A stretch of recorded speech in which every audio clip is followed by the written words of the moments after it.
You're not going to get any opportunity ever where people giving you money to make something that you want to make and to fail at it.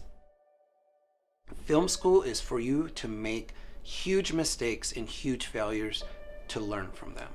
And if you're not learning from them, then you didn't pass film school.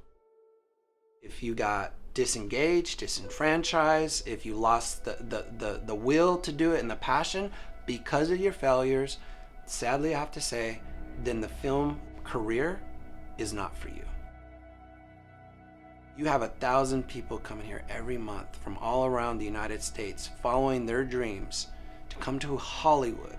And you know what? They don't all make it. Just because you go to a film school, top 20 in the United States, whatever it be, just because you do, doesn't mean you will be.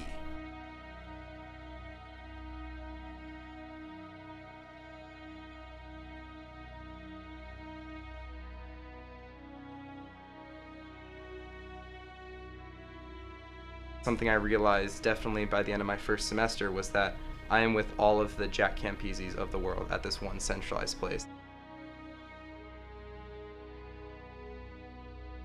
And I think that was something that was really kind of scary for me, because I was like, when I was back home, I was the film kid. I was the kid that people knew to do this, and I was unique because of that. Now I am with all these people who were the same people back home, and now I feel less unique in this environment. And so I think because of that, everyone's had to find a way to stand out even more. The negative side of that for me is like, that was very overwhelming.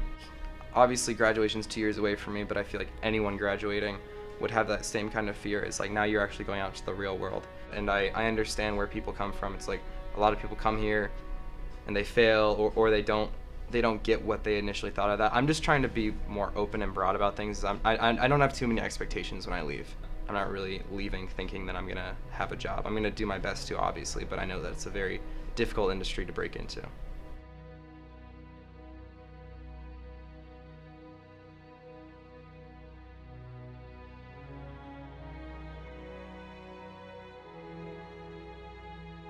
I've lived out here for a solid 2-3 months now, and I'm gonna be 100% honest, I don't know where I'm gonna be in 5 years. But I trust that here I will be able to walk out of here and feel comfortable. I'll feel comfortable that USC provided me with the tools that I need in order to go off and do what I need to do in life. And so yeah, I mean, I could be working in a studio, I could be doing my own stuff.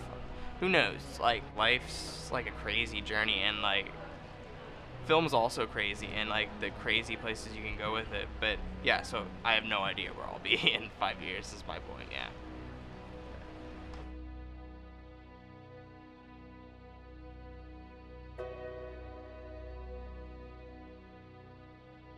When people come into a structured film school, they're going to get swept away by sort of the social environment of the people that they're meeting and where they fit into that, and the structure of classes and the grades. They get really involved in all of those kinds of things. And I notice that they step away from understanding the film industry. And they step away from those things that, again, are very frightening to us about promoting yourself. And they don't really look at sort of the organization of the studio system and where the independent filmmaker fits into the studio system, or how other people have made it, because they just are concentrating on their art. And then it's like, to me, it's almost this thing where they look, their head comes up at the end of their intense 3 or 4 years of film school, and it's just frightening and overwhelming. They can't explain why they're here. It's like, I will ask, why are you in film school? And their response is like, oh, I don't know. I'm like, well, something had to lead you here. It just frustrates me on some of my colleagues or others that I see on how blah they're taking their film school and this opportunity.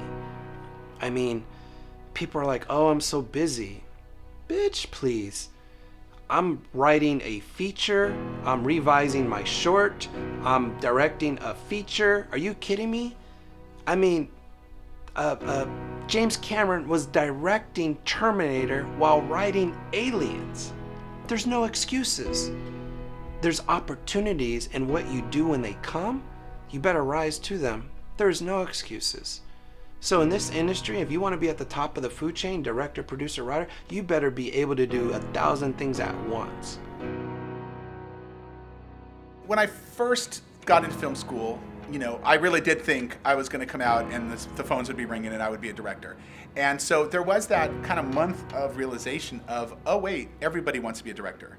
The waiters, the waitresses in LA, everybody is an actor or a filmmaker. And so then it's a matter of going, oh, okay, you might have the skills and the talent and some great ideas for scripts, but unless you meet the right people and get your name out there and start working hard, it's not going to do you any good. First of all, get a job. Most kids out of film school think they're going to be a writer, producer, director day one. Producers, they don't think so. But, I'm a director. Okay, great.